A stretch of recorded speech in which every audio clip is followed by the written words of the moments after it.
Hi guys. Alright, starting recording again. So, this is my game against Timur Gareev and Deepak Aaron in the Blindfold Simul.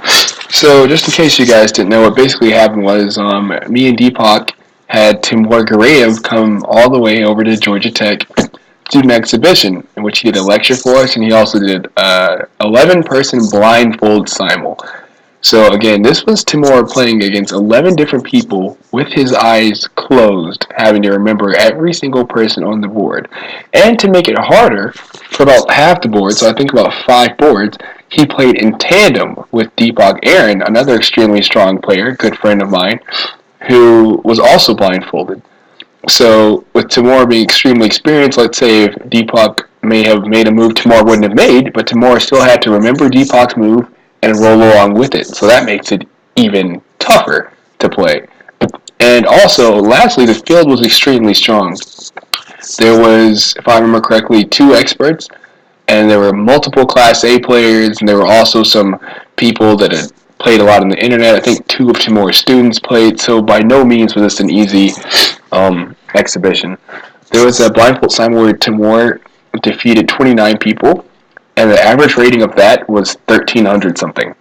The average rating of this tournament was easily 1,700, easily between 15 and 1,700, which is a pretty high average rating, especially with like 11 people and having to remember all the moves. That's not going to be any easy wins.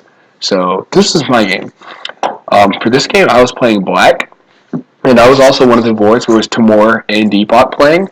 But I can say that Timur actually ended up playing most of the moves in my game because I remember kind of like thinking like during the game. At first when I heard I was going to be one of the tandems, I was kind of disappointed because I was like, no offense at all to Deepak, but like I wanted to play just Timur. Like I want to go against the beast himself. But once the game started, then you kind of actually want to win, and you start getting worried you're going to lose.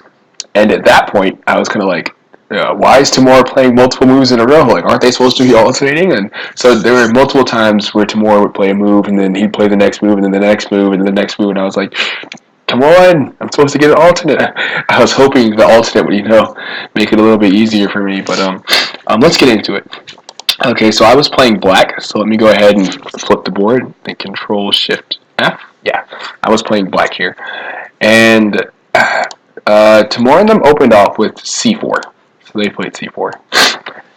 And so I had the option to go into an English, but to be completely honest, an English is kind of boring. Alright, it's kind of boring. And if you try to make it not boring, sometimes you can lose. Also, Timur is known as a off the bat kind of wacky player. He'll play like anything. So I wasn't trying to get hit with some weird, crazy gambit in the English that nobody knows about or anything. So I played the move, one of these moves I like to play here. I do play C5 sometimes, but this game I opted for C6, giving like the option to transpose into a slop if you would ever so like to. So I played C6, bit of a flexible move, and E4 was the reply. At the beginning of the game, Timur and Deepak were alternating pretty, standardly. So I think Deepak played E4 pretty immediately, and I was kind of like, dang it, I was preferring if they opted into a Slav, where I was kind of comfortable. It's pretty solid. I wasn't too worried about anything crazy happening. But I actually, honestly, don't know this whole E4 thing too well at all. There's sometimes I played a position like let's assume this happened, even though this would not have happened by any means. I've somehow played this sort of position before. I don't know how. Like, let's assume this would have happened. I have no idea how the move order would work, but I've gotten to this sort of position before, and this has been okay for me. But obviously, that wasn't going to happen this game because there's no way E5 is good. E5, you should be able to reply something like D4 here, or even Knight f3, D6, D4 is bad, Bishop D6, D4, all that stuff should be bad for black, or not so good. So I didn't know the main move here, as played in Grandmaster plays D5. So I played D5. And striking at the center, putting a pawn in the center, I can't let white take it over. So here, after D4, or D5, excuse me, they played E takes. And then here I was trying to get exciting. So I didn't really know this position well at all, but I was trying to get a little bit fancy. So, okay, I can just retake.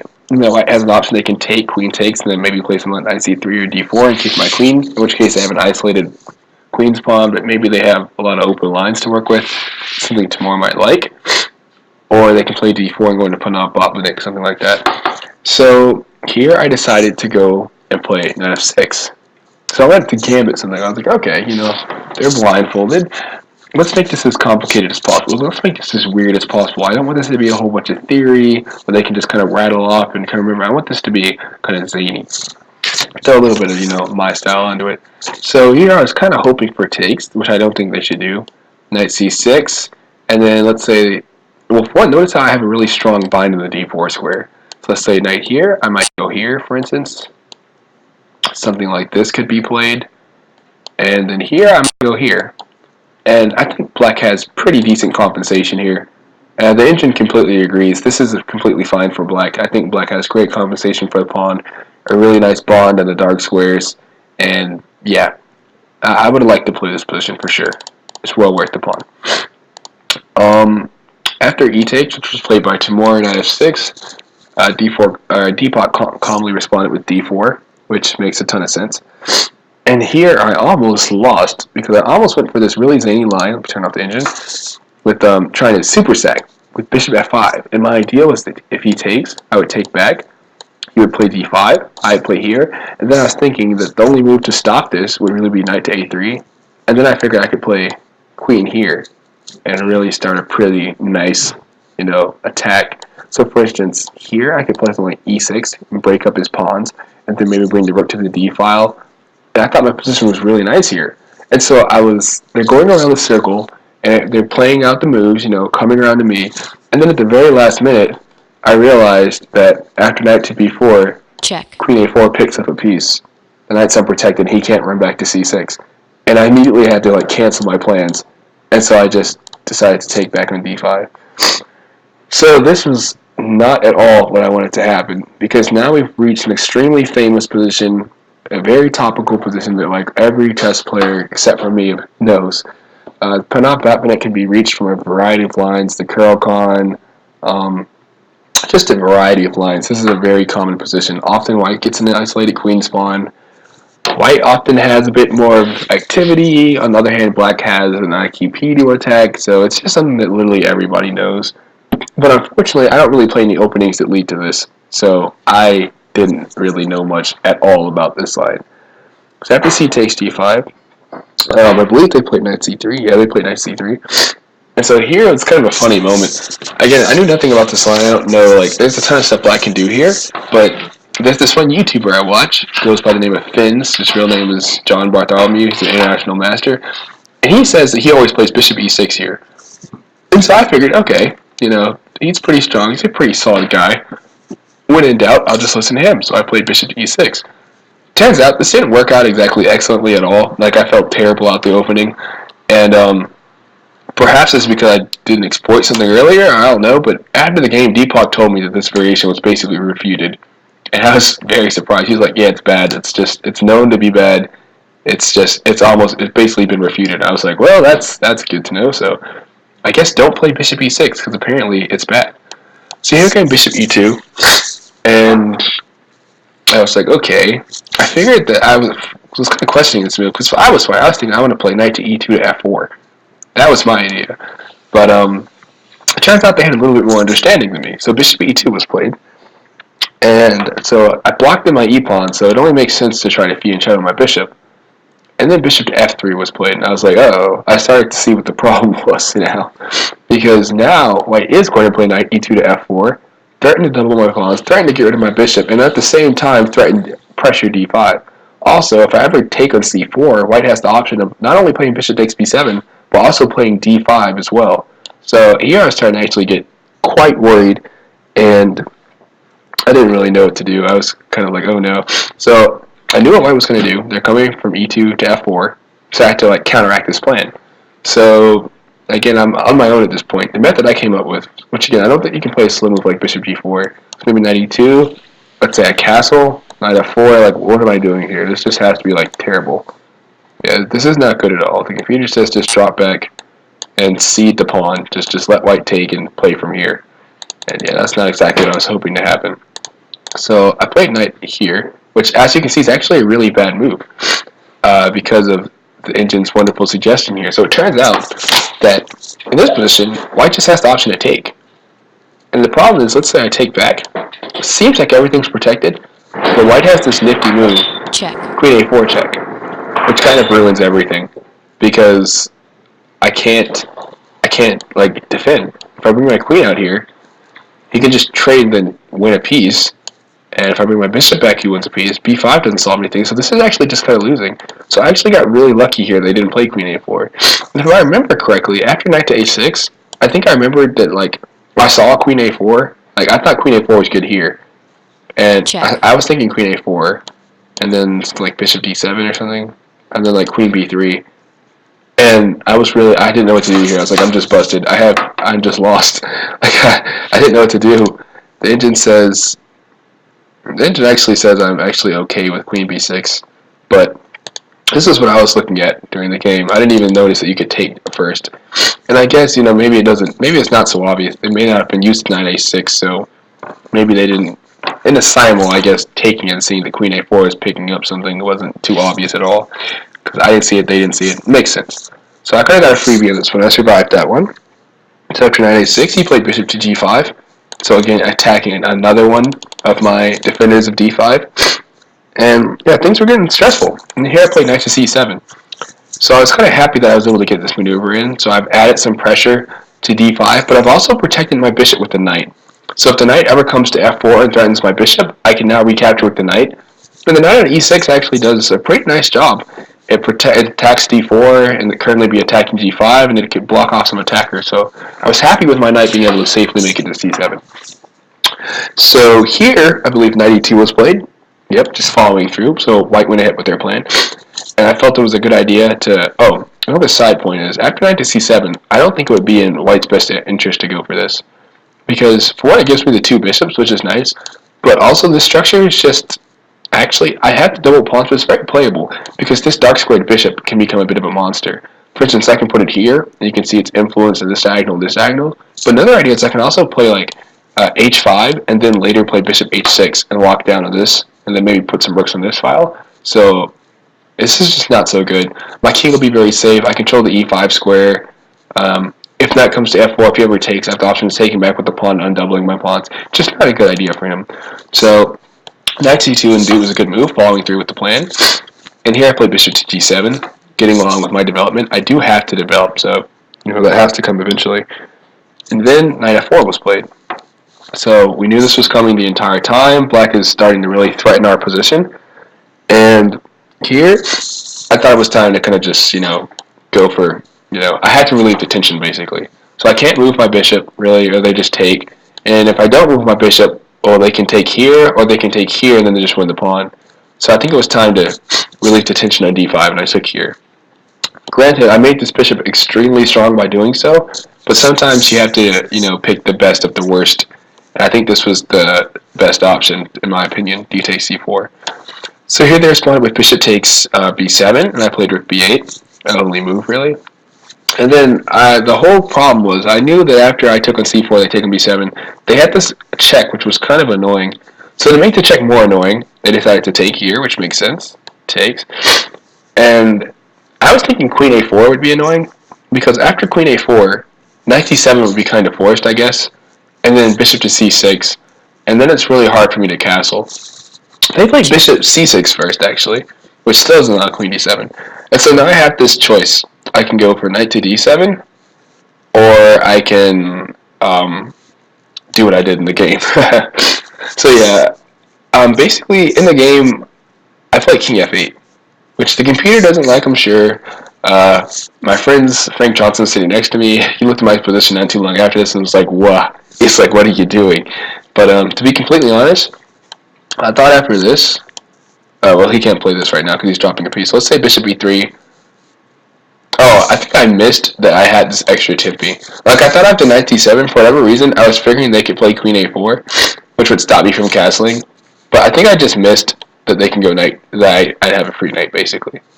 So it turns out that actually knight d7 is perfectly okay. And I think they may have missed this as well, that this bishop was hanging after e6. Because in the world I was thinking, I would play queen to a4, and then like it'd just be very hard. So let's do like this. Oh no, what have I done? Egg. All right, now we're gonna have to like quickly run through all the moves. So c4, c6, e4 takes. Knight here, here, here, here. Bishop e6, our nice, wonderful, weird move. After bishop e6, bishop e2, g6, bishop f3, knight a6, knight a2, here, here. Oh no, I played the move order a little bit wrong. Let's say bishop g5, here, here, and then takes. Alright. So we went here, here, and then knight takes, here. And yeah, so bishop c6 actually, I could have just played knight d7. They moved their bishop and I castled, and this probably would be fine. So let's say bishop e3, castles. And this position I think is pretty fine actually. Let's see what the engine says. Yeah, the engine says this is just about equal. Yeah, this is a playable position, and so it's not that bad actually. Actually, the engine almost kind of likes it for me. Yeah, I am technically, there's a weak pawn here and a weak pawn here, so who knows, you know, this is actually not so bad. And in hindsight, I probably should have gone for this, but let's just keep watching to see what happens. So instead of this, I, for whatever reason, missed that this bishop would be still hanging, which was another good reason putting that on c7. I play king to f8. Let's go back one extra move. Bishop c6, bishop c6, I play king to f8. And basically with the sole idea of I just did not want to be stopped from castling. So I know this doesn't make sense in the fact that now I can't castle at all, but I had ideas of playing like h5 later, maybe h4 and rook h5, or maybe just the idea that I could kick this bishop with Tempe, maybe.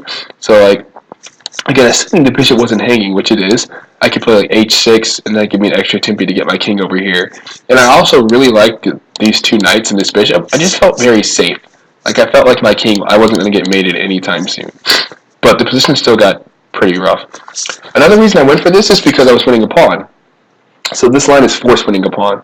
And I felt like, hey, if you can get an advantage against these guys who are very strong, and don't doubt Timur Gareev, he's blindfolded, but you'd be surprised.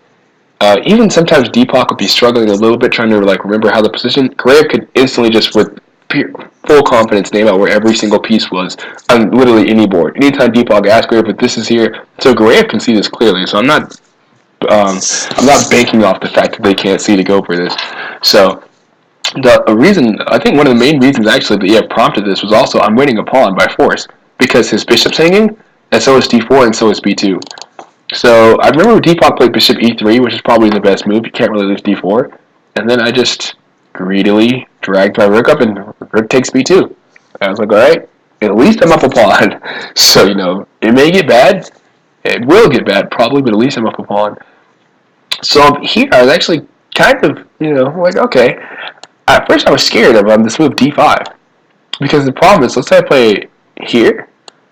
I knew if this situation occurred, I would almost be lost, almost.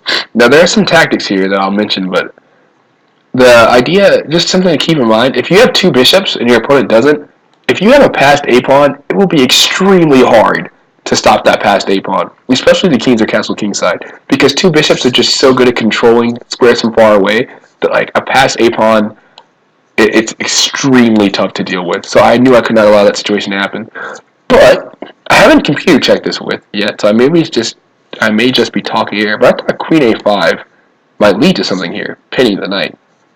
And in the case of bishop to d2, I think my idea was that I could play knight to c5, threatening knight to d3, and I think this was just pretty decent for me. Yeah, actually, it's giving black a slight advantage here. White has compensation for the pawn, but slight advantage here. Wow, the computer is going full computer mode and saying just castle here. Queen takes c3. Ah, my knight's still hanging, indeed. So maybe queen a5 wasn't as good as I thought. But alright, no more engine. So, queen a5 wasn't anything to really worry about. Gareev played this move, which I thought was good, and I was kind of sad about. He just castled. I would prefer queen a5 with like maybe some threats, because I could open up this bishop after d5. Well, I mean, I would have preferred him to play d5 instead of castling, because it opens up my bishop and queen a5, knight e4, things start connecting. But castling was a wise move here. So here, I was still afraid of d5, because my knight can never go to c5 or anything, so I tried to retreat.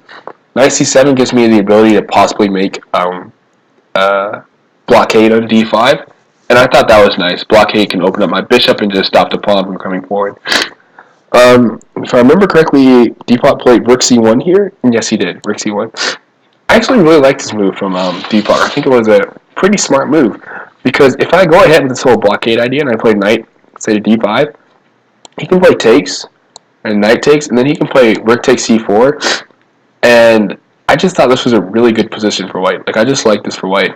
One of the main reasons being if I try to alleviate the two bishops and I play like takes, all of a sudden this f file is looking very good for white. Also, you notice my bishop stopped up by these pawns. Let's take a look and see what the engine says. Yeah, the engine gives white a decent advantage. And again, with opposite colored bishops, this just looks so bad. All white's pieces are active. Black's king is sitting right in front of an attack, and I'm playing players much stronger than me. They just have a heyday with this. And if I don't take on e3, then I just pretty much have to deal with a king that's not castled, two bishops, and more active pieces for equal material. So then I can't even say I'm up a pawn anymore. So it's kind of like, what's the point, really? So I think rook c1 was a very smart move. So for that reason, I did not go for knight to d5. Instead, sorry guys, I have like a cold. I played king g8. So I was like, okay, you know what? Maybe he'll get the pawn back, but I'm just going to instead focus on trying to get my pieces active. Because I realized if he's going to get the pawn back, I'm going to need some active pieces to try to compensate for the lack of the two bishops. So after king f8, excuse me, I'm not king f8. After king g8, d5 was played, which I thought made sense. And again, I cannot lose this a pawn. If I lose this a pawn, I might as well lose the game. I mean, again, this will end me. Look at the bishop on c6. I don't have a light square bishop to counter it. I can never put a rook on a8. This pawn will become very quick and hard to stop. So I had options. I could either go to a5 or a6.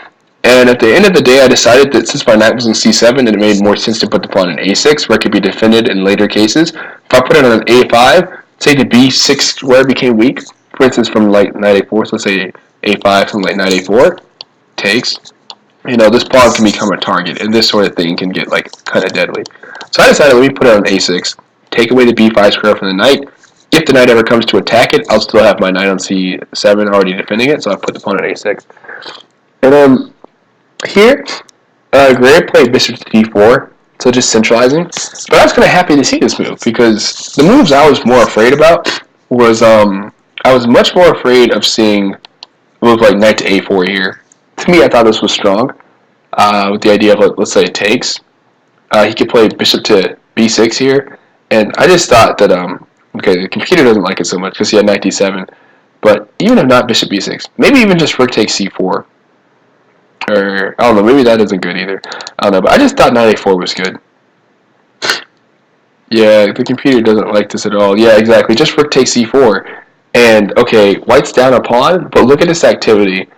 With the bishop can come to the b6 square, the knight can come to c5. I just thought this was the way to go. And yeah, the computer is saying white has like a crushing advantage, even though he's down a pawn. This activity is just too much to deal with. So let's go back, stop the engine. So instead, bishop to d4 was played. And okay, this does create an x-ray attack on the rook, but as far as I was concerned, the only real logical square for the knight to move would be here, because it controls the b6 square. And if he moved this knight, it was going to be hitting my rook anyway. So in my opinion, this didn't really change the position that much. Okay, maybe he can play knight e4. Actually, no, he can't play knight e4, because he plays knight e4, I take the knight, he takes my rook, and I take his bishop. So again, I didn't really like this move too much. I figured that, like I said, this x-ray will only be exploited if he moves the knight, and the only real sensible square to move the knight is here, and that would have already been hitting my rook anyway, so it's not benefiting anything in terms of hitting the rook. Controlling the e5 square is useless, and for those above reasons, like, there's just no real reason to have the bishop here. So I don't think bishop d4 was that good of a move, even though Timur played it, so I mean, who knows? Maybe he had some idea. So here I played h5. So, excuse me, I had two places I could move this pawn, h6, and I had h5. So h6, I mean, okay, it's not as further extended, so it looks a bit more solid, perhaps. And I was trying to decide between which two, but h5 is definitely more aggressive. I mean, it's one step closer to his king. Maybe the pawn can march up one day. And also, The other thing I really like was it allows for my bishop to possibly get on this diagonal, so it gives me that option. And I think at the end of the day, what really called it for me was just putting pawns on light squares versus dark squares. I just decided, hey, the pawns on the light square is giving my bishop an extra diagonal. It gives me more options. Maybe it'll prove to be a weakness, but maybe it'll prove to be a strength. At this moment, I'm not doing well in the game. Like I'm up a pawn, but I'm holding on for dear life. White's got the initiative, and I need to try to start some initiative of my own. So I played h5, just kind of getting ready to put my king on h7 maybe, or something like around that sort. After h5, rook e1 was played. And so, okay, here I have a choice. I think around this time, the computer actually says I'm not, like, dying. So, yeah, we see the position right here. It's being given as about equal. So here, somehow, again, I still think it was a good idea to grab that pawn on b2. Somehow I've kind of equalized. So I took my pawn, and unfortunately, rook e1 and bishop d4 I think were a little bit too slow. And now I'm finally just about in time to kind of equalize the position. But the question is how. Chess isn't that easy. You have to figure out how and why. And the way I looked at the position was pretty simple. I had my rook on b2, and I kind of wanted to attack I knew knight g4, is a dark square attacking move. So, like, okay, if I go to knight g4 and I put a queen on h4, I'm hitting his dark squares, but he has a dark square bishop on the board. I also noticed that, like, for instance, in the knight a4 line, that the dark squared bishop was contributing a lot towards white's position. If you look at it right now, it's like a super bishop. Shoots off in this direction, this direction. It's like a wonderfully placed piece. Probably, I'd say, white's best piece right now. So that's kind of what led me to find my next move, which was knight to g4. And this idea of this was pretty simple. I wanted to trade out the dark squared bishops. I wanted to get rid of them. And I thought that even if, for instance, let's say bishop takes, king takes h3, knight f6. So I said, even in this line, I would consider this an improvement. Because, okay, my bishop's gone, but his super bishop's gone. We've traded some pieces. We're one step closer to an endgame. And now my king looks safe. Maybe white has an advantage, but I don't think it's much. I don't think it's too much at all. So, all right. So let's go back, because that's not what happened. I remember Timur in this position, he played knight e4. And I remember thinking, like, wow, like, this guy sees everything. Because I thought knight e4 was a pretty solid move. Knight e4 is actually a little bit scary. Because, for one, now if my knight ever comes back to f6, he has the option of taking and doubling my pawns, making this d6 pawn much more powerful. Also, he has the option of just, like, once we alleviate the bishops, playing d6 and weakening the f6 square big time. And I don't know, I just thought this was a really nice move, and I missed it, but I was like, wow, okay, heck, clap, clap. Like, this guy sees everything. Wonderful. So I was kind of impressed. So I have a few options. I can play rook takes a2 here, and I was strongly debating playing rook takes a2. But at the end of the day, because, again, you might notice my c4 pawn singing, but at the end of the day, I just thought it was too greedy. I thought the rook on a2 would be another hanging piece, and with my king coming out, my knight on g4, zero coordination. One way to lose a game of chess is to have bad coordination and hanging pieces. Those two things will lose your game very fast. So I said, this pawn was not worth hanging a piece for. So instead I went for a different line.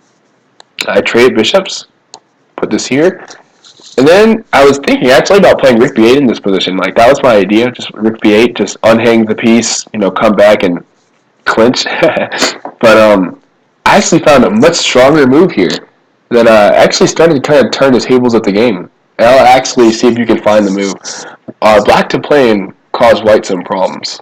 So take a second, maybe pause the video and see if you can find a move to try to grab the initiative from my number 12th ranked opponent here. Alright, so the move to cause white some problems is queen to b8. So this move started, which you'll see from now to the end of the game, a beautiful type of geometry on the board. It's helpful when you're an early chess player. These rooks, queens, and bishops are like long rangers. And we all start to see this coordination all towards the black king from these pieces. And it's really something awesome to see, really. I was trying to draw arrows. I don't know what I can't draw arrows. Anyway. Yeah, so queen to b8 actually has a threat, and I wonder if you can see it. See if you can see the threat. So again, maybe pause the video and see if you can see what I'm threatening here. Let's say white plays rook takes c4. Black to play and pretty much win here. Alright, the move, knight to e6. So yeah, this is already a threat. Knight to e6 is a double attack. It hits the queen, and it also hits on h2, which would be mating. So knight to e6 would force some sort of material giving up. Maybe queen takes b2, and then taking the knight. But that's not good at all for him. So here, actually, Gareev finally had to pause. And I remember he paused, and he thought for like a pretty good bit here. It was not one of those rattle off and move. It was not one of those quick things. No, he actually had to take some time, sink deep in a thought, and figure out what he was going to do. Because knight e6 was actually a pretty legit threat. So he thought, and then he played g3. And so, again, now I was kind of like, all right. I consider myself kind of an attacking player. I've gained quite a bit of dynamic play in recent years. And I know how to get rid of this formation. I know how to take this one out. And so I played the move I knew best, and I played h4. And so h4 is pretty much going for it. I mean, okay, I have my rook on the second rank. My rook's not protected. I have my queen coming in from b8. Houston, we have a problem raiding in from long range. I have my rook on h8, who I was going to try to artificially castle, but now that rook's an attacking piece. Oh, and also, let me go back and mention a resource that White may have had at some points. This move d6 was kind of scary. So let me give you a sample of some things White could have cooked up if Black was too passive. Let's say Black dropped back, and he placed this. This move d6 can actually get, like, almost horrifyingly bad. Let's say d6. Let's say I made the mistake of taking back. So I take. Question is, what are you going to do now if I just play h3? Okay, here there's knight e5, maybe. I don't even think 95 really works, so I can just play like this or something. Yeah, I don't know. But I thought d6 might have actually been like a bit of a bone crusher. Let's see what the engine says. Engine says rook c4, but d6, what if I take? That just says knight takes. But anyway, I was really afraid of, I myself was afraid of things like takes, and then h3, and let's say I go here, and then like knight f6, and just like, game over type stuff. Check, queen's hitting the rook, knight's hitting the rook. So I was afraid of this sort of stuff. So again, that's the reason I couldn't really afford to play passive. And again, when you're playing strong players, if you saw the Feingold video, you need to look at your trumps and you need to use them. So I had a rook on the second rank. It might have been like, a fairy tale dream to, hey, I wonder what if this rook could be used to checkmate the king one day. Don't make it a fairy tale. Make it a reality. So, yeah. Here, queen b8, good move. g3, and then again, h4. Going for it, Just... You gotta press ahead sometimes. You gotta put it to your opponent. And so here, something kind of interesting happened. So I remember this was Deepak's move, and he played knight g4, g5. And I remember I had left because I actually had to make sure we didn't get kicked out of the building we were doing the simul in, because like our time was running out. So I was like trying to coordinate with some people and do the blindfold simul at the same time. And so I guess I must have left when this move was made or something, or I must have pushed h4 and then Deepak responded and I wasn't there, because I came back to the board and I saw the knight on g5 and I was like, when did he make that move? I was like, who made that move when? Like, I couldn't believe the move was played. And I think one of the reasons I couldn't believe it was because, like, I just knew it was losing. Like, I just knew, like, you don't have to calculate anything. This is just obviously a loss. Like, the second knight g5 was played, I was just like, did somebody, like, troll me? Did somebody move the knight when I wasn't there? Because I didn't hear it get played, and I wrote down all the other moves, and I was just like... And so finally it came to my turn. I actually went as far as getting the person who was moving the pieces and telling her, like, hey, I didn't see this move get made. I don't know how it was made. Like, did they skip me or something? And so once it came to my turn, the lady was like, oh, that's some Deepak's move. And I was like, oh, and then it made sense. I was like, oh, yeah, after I played h4, I didn't know they responded. So, okay, yeah, it was knight g5. But the unfortunate thing was, after all that had happened, they came back and it was my turn. Like, literally, I realized it as they were like, board 10, which was my board. So I didn't have time to calculate anything. I didn't have time to look at the position, find the best move. I had a knight hanging, but, I mean, to me, again, this is just, sometimes in chess you can just feel what to do. You just know something's winning. And so I literally said, like, h takes g3. Like, that's literally basically how I said it. Because, like, I was pretty sure it was winning, but I hadn't calculated anything. This is just based on, like, I just... you feel it's winning, but you don't know. And so I was like, okay, this is either going to be it or not going to be it. And, it was Timur's move, and he took back. And then I played knight takes f2. I mean, why not? Knight takes f2 is for threatening rook h1 and stuff, so I played knight takes f2. I was like, I don't really see any threats, so show me what you got. But I remember at this point, actually, I thought I had mate. For whatever reason, I thought that rook h1 was checkmate because I saw this other rook over here. So, they hold two rook checkmate. I thought rook h1 was mate. And so I remember I was showing my people next to me, like, look at my board. Like, I think I'm just winning here. Like, unless I'm missing something, shouldn't white be just lost? So they came back around and D-block played rook f1. And I remember after rook f1, I literally thought that I had checkmate in the next move. I thought rook h1 was checkmate. And so I remember like going around telling people like, yeah, I won. Like, yeah, I did it. Yeah, I won. I went around saying this. And then I showed the guy next to me. It's like, yeah, rook h1 just makes. And he was like, but what if king g2? And I was like, oh, yeah, that's not checkmate at all. And so it came around again. It was my move. Again, I didn't have a lot of time to calculate because I was trying to handle stuff. But again, just another move. You can just feel with winning. 96. And this was just a beautiful move. And this position is honestly just beautiful. If you look at the coordination of Black's pieces, it's funny to think how Black's position looked like a while back when my king, everything looked like totally uncoordinated. But just look at the coordination. You have the rook on h8, coming down the h-file in full force. You have the rook on b2, pigs on the 7th, the rook on the 7th, coming across in the 7th rank, cutting stuff off. You have a knight coordinating, protected by the rook on b2, coordinating with the other rook on the whole other corner of the board, coordinating to attack. And again, the end of the ring, h1, and then to add the icing on the cake, not even the icing, the pre-icing on the cake, you got Big Mama herself, the queen, sitting on b8, shooting all the way from b8, attacking, getting ready to swoop in and play queen takes g3, checkmate, and then here's the actual icing. And this was all done with the discovered attack, forking the queen and forking the knight, and this knight can't even be taken, so you can even count this knight as an attacking piece. So this is just like, I'm obviously not trying to brag about this game, because, okay, they were blindfolded. This would never happen in real life. But just for the pure sake of chess, this is just a beautiful attacking position. Every single one of my pieces is attacking. I remember it was Timur's move here, and I remember he was thinking, and so they called my board, I set knight to e6, and there was no response. So he was thinking. And he was thinking so long, the mover lady said, it's your turn. Because she figured that maybe he thought it was Deepak's turn. And he said, like, I know. He said it in kind of like a kind of tongue-in-cheek, like, yeah, please don't remind me.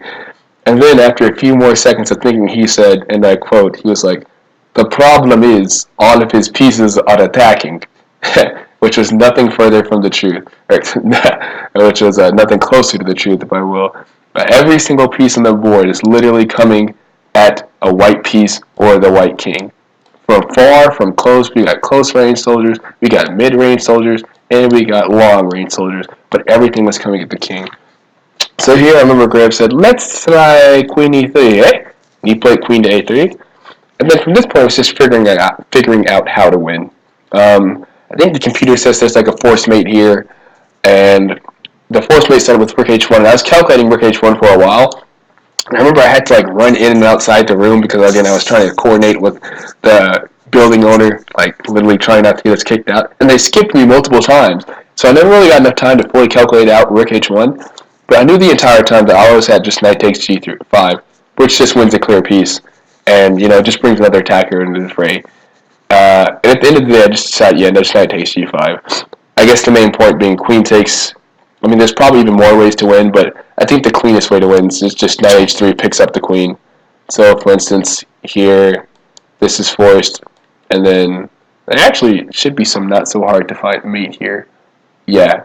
I was thinking this because if the king goes out for g2, but just taking should be good enough. Check. I mean, come on now, this is... Checkmate. Yeah. Okay, there you go. So, yeah, just knight takes g5. And here, Timur Gareev said, we resigned this one. He said, let's resign. I think Deepak said like a few words like, couldn't we just... But Timur's like, we resign. And this was the first game done. And so, yeah. And also, Timur lost 3 games in that tournament. The 2 losses he had, the 2 other losses, I'll say, he was dead winning. And it was one of those things where, his eyes were closed, so that his eyes were closed and it messed up a dead winning position. But I think this was probably the only game he lost where it was simply just the chess got him.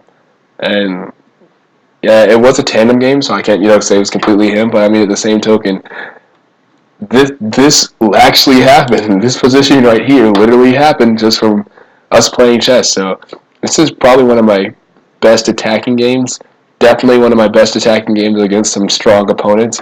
And again, just the beauty of this coordination is just it's just legit. It's just something great to have. So I'm hoping you guys enjoyed this. I'm happy to be able to share the game with you. And yeah, until next time, guys. That's all.